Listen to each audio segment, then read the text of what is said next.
Well, the American Society of Civil Engineers today gave the country's infrastructure a grade of D+. And that's the good news. Last time the group rated America's physical plant in 2009, the final grade was an even lower D. Back then, the ASCE said we needed to be spending 55% more than planned to build and refurbish our infrastructure. Now the gap is smaller, 44%, but the total outlay to bring infrastructure up to snuff is huge. Says the ASCE, it's $3.6 trillion through 2020. Tonight, we're joined by the ASCE's President Greg DiLoreto in Washington. Greg, this sounds like bad news, but it's better than it was. Why did the grade rise, even though just slightly, from back in 2009? Right. Well, what we found was that there were investments in infrastructure that actually caused the grade to rise. There were 6 areas, frankly, that improved. Money was invested, which is what we've been saying. We invested the money, and the grade rose. Now, investing the money in infrastructure isn't just so we can get a higher grade. Investing in infrastructure has an economic value and a quality of life value to this country. And in other reports that the American Society of Civil Engineers has done, we've shown that putting an investment in America's infrastructure can provide us an additional gross domestic product, can prevent the loss of jobs, and can prevent the loss of household income. 10 of the 16 categories that you cover in the report showed no improvement from 2009, but some did improve. Let's look at a couple, including solid waste treatment facilities, which now are graded a B- up from a C+.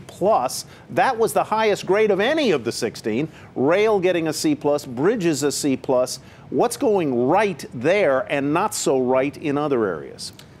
Well, if you look at rail, for example, we noted that in the last 5 years, rail, as in private investments, has spent $20 billion a year over the 5 years. And so that's caused rail to go up. They've made an investment in rail, whether that's in increasing freight ability, whether that's rebuilding tunnels or tracks. They've made an investment. If we look at solid waste, we've actually seen a big increase in recycling, such that in 2010, Americans recycled 85 million tons of the 250 million tons of garbage that we produce each year. We're also seeing cradle-to-grave programs with electronics. And so our recycling efforts are up to 34%, where they were only 14.5% in 1980. A couple of areas showing no change included energy infrastructure, levees, and inland waterways. Inland waterways getting a D-, barely above a failing grade. How, if you know, does the U.S. infrastructure compare with that of other countries? In some surveys, very poorly, I believe. Well, what we do know is that our infrastructure is a part of our competitiveness in the world. And if we want to be competitive, we need to invest in it. And we can look at things such as China investing some 9% in their infrastructure, Europe investing 5% of their GDP in infrastructure. Yet we look at the United States, and we're down around 2%, and that's about half of what we invested 50 years ago. What about bridges? There have been major stories having to do with the safety of our bridges, the major collapse in Minneapolis a few years ago. Are they getting better or not? Yes, they're actually getting better. They improved over our 2009 report card, again, reflecting an increased investment in bridges.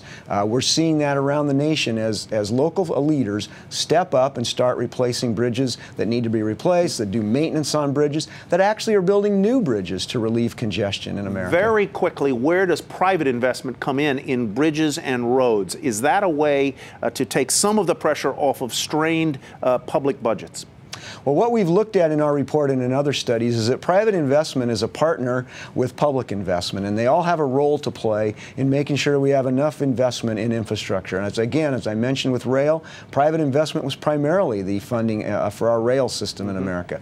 For roads, we've had partnerships around the United States where private investment has worked with the public officials to provide that investment. Greg DiLoreto, ASCE's President, thank you very much. Thank you.